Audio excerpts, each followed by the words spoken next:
Halo, perkenalkan nama saya Muhammad Afzal Mulkan Junaidi dengan nomor NPM 605230101025. Saya berasal dari kelas Pendidikan Pancasila Dasar HC kelompok 2 dan job desk sebagai pembuat pertanyaan. Halo, nama saya Seda Samardika dari Fakultas Hukum dengan NPM 6052301259 dari kelas HC kelompok 2, job desk kameramen.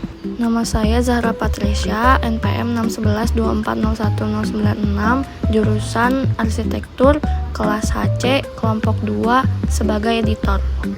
Saya Benaya Joseph Simeon Artanta dari jurusan Hukum dengan NPM 60521012000 dari kelas Pendidikan Pancasila HC dari kelompok 2 sebagai pewawancara.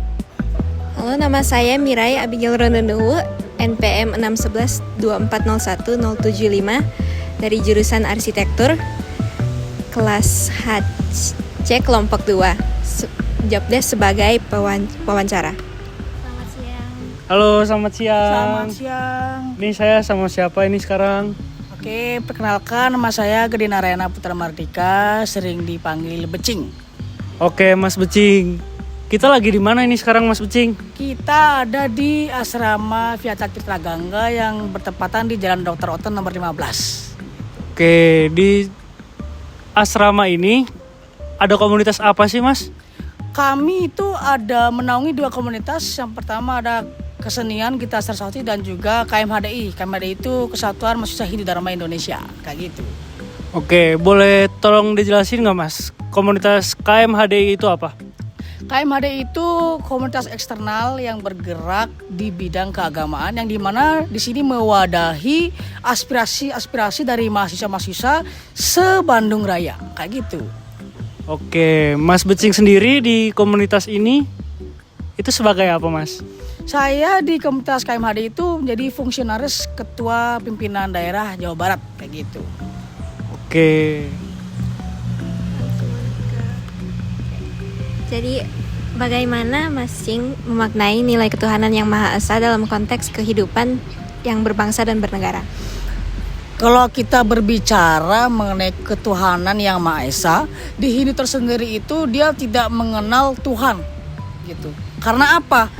Sistem ketuhanan itu kita melihat itu bukan artinya kita harus menyembah siapa. Jadi balik lagi kalau dalam ajaran agama itu disebut dengan Trihitakarana. Trihitakarana sendiri merupakan 3 bagian untuk penyimbangan.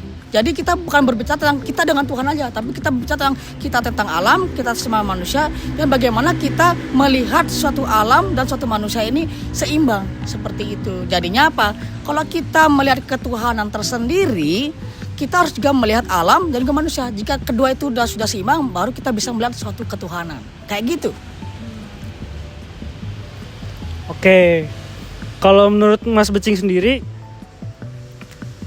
ada nggak sih atau apa peran agama dalam menghadapi perubahan sosial yang dipengaruhi oleh era digital? Kalau berbicara mengenai suatu peran agama itu berbicara mengenai suatu ideologi seseorang. Nah, berbicara mengenai bagaimana kita ke depannya seperti itu, menurut pandangan saya dan juga menurut pandangan anak-anak di KMHDI, kami diajari bahwa ideologi tersebut yang akan mengarah kita ke depannya, bukan mengenai pribadi kita sendiri, tapi bagaimana kita melihat diri kita ke dalam masyarakat itu tersendiri, kayak gitu. Oke. Jadi selanjutnya, apa saja tantangan utama yang dihadapi dalam membumikan ketuhanan yang Maha Esa di tengah derasnya arus informasi digital menurut Mas Cing? Oke, berbicara arus digital sekarang dan juga berbicara tentang Hindu, khususnya di Jawa Barat dan pada umumnya di Indonesia tersendiri, Hindu itu bagian dari agama yang bisa dikatakan suatu minoritas. Nah, banyaknya konflik itu terjadi pada awalnya pasti dalam media sosial. Karena apa? Media sosial dan sosial digital tersebut merupakan suatu bidang yang cepat ditangkap oleh masyarakat. Nah, tantangannya apa? Banyaknya hoax. Menilai satu ketuhanan yang Maha Esa itu jadinya di Indonesia itu masih dibidang-bidangkan. Oh, ini saya agama Hindu. Oh, ini ada agama A, B, C, kayak gitu. Seharusnya jika kita berbicara mengenai ideologi Pancasila itu akan menjadi satu. Kayak gitu sih tantangannya. Oke, kalau Mas Becing sendiri ngelihat pengaruh media sosial terhadap pemahaman dan praktik keagamaan masyarakat itu kayak gimana? Menurut saya media sosial itu sebenarnya sangat baik. Cuman patut kita garis bawahi sekarang, tidak semua masyarakat bisa mengendalikan media sosial. Dalam arti apa? Jadi masyarakat di sini tuh sangat terpengaruh dengan berita-berita palsu. Jadi tidak ada nilai validasi dalam media sosial tersebut. Yang jadi apa? Peran media sosial ini menjadi hal yang buruk untuk keagamaan. Apalagi kita berbicara tentang ketuhanan yang Maha Esa. Nah, di agama Hindu tersendiri banyak memiliki aliran-aliran. Karena apa? Agama Hindu sendiri merupakan bisa dikatakan bukan agama, tapi tradisi yang berkembang menjadi satu agama. Nah, peran media sosial ini jika kita salah gunakan menjadi kehancuran. Untuk apa? Untuk masyarakat kita juga sendiri dan juga penerimanya. Pun juga bisa menjadi dampak yang baik. Jika apa? Jika ada nilai validasi yang benar. Kayak gitu. Oke. Jadi dengan tantangan tersebut, menurut Mas Cing, apa strategi yang telah dilakukan komunitas keagamaan Hindu untuk menambahkan nilai ketuhanan di kalangan generasi muda digital? Berbicara mengenai generasi muda, pasti sangat jauh tentang adanya nilai ketuhanan. Karena apa? Melihat sekarang anak-anak yang menggunakan media sosial adalah anak-anak yang rata-rata di bawah 25 tahun. Seperti itu. Nah, strategi kita adalah biasanya dalam agama Hindu itu kita menabrakkan dari ideologi yang ada di agama Hindu tersendiri, kita pacu dengan kejadian yang ada sekarang. Contohnya yang bisa kita ambil misalkan apakah dugem itu salah dalam hidup? Nah, itu bisa kita klarifikasikan. Jadi apa? Jadi sudut pandangan dari masyarakat dan juga yang menggunakan media sosial itu bisa menangkap, oh ideologi agama kita seperti ini, kita bisa kaitkan ke kehidupan sehari-hari kayak gitu.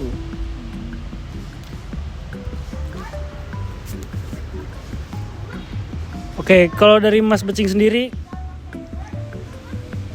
gimana cara Mas Becing nyampein pesan-pesan moral dan spiritual yang sesuai dengan nilai ketuhanan, tapi tetap relevan dan menarik di platform digital? Baik, untuk hal tersebut sama juga jawabnya seperti tadi yang saya jawabkan. Kami biasanya menabrakkan isu sosial yang berkembang di masyarakat dengan suatu ideologi agama Hindu. Jadinya apa? Daya tarik masyarakat dan juga generasi muda saat ini menariklah untuk dibaca kembali gitu. Oh, ternyata ideologi agama ini bukan cawe-cawe lah istilahnya. Bukan hal yang palsu, bukan hal yang KW, tapi ideologi ini nyata bisa diterapkan pada masyarakat kayak gitu. Terus, apakah komunitas keagamaan Hindu menurut Mas Cing terlibat dalam literasi digital keagamaan?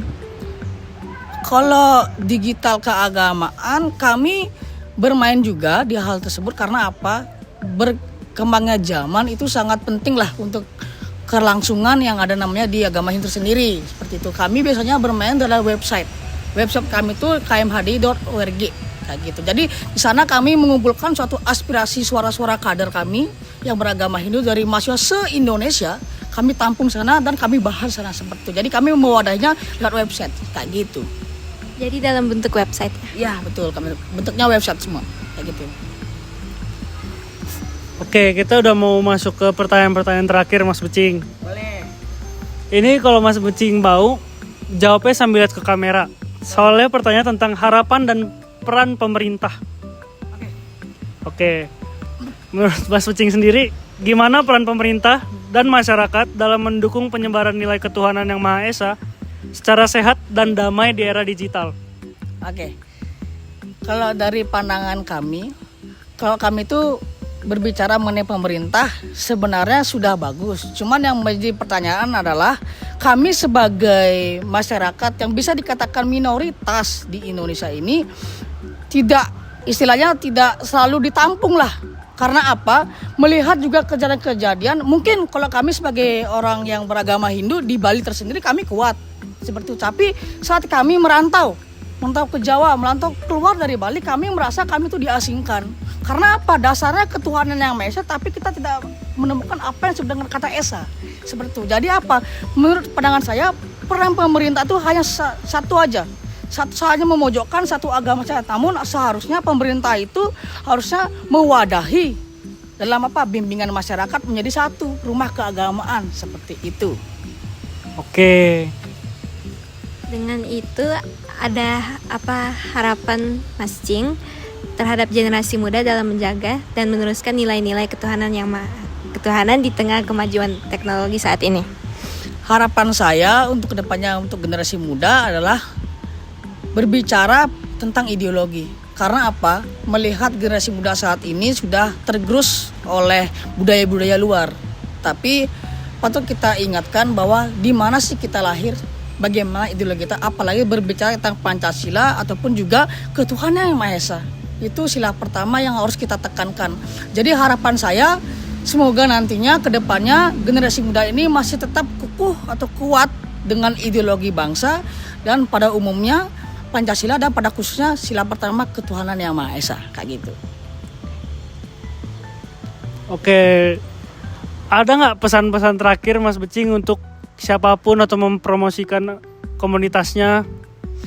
Mungkin buat teman-teman yang di luar sana yang ingin bergabung di KMHDI, karena KMHDI sendiri merupakan eksternal kampus yang dimana mungkin kekurangan teman, kekurangan pemikiran atau kekurangan ideologi tentang agama Hindu bisa gabung di kami di KMHDI Indonesia, kayak gitu. Sekian.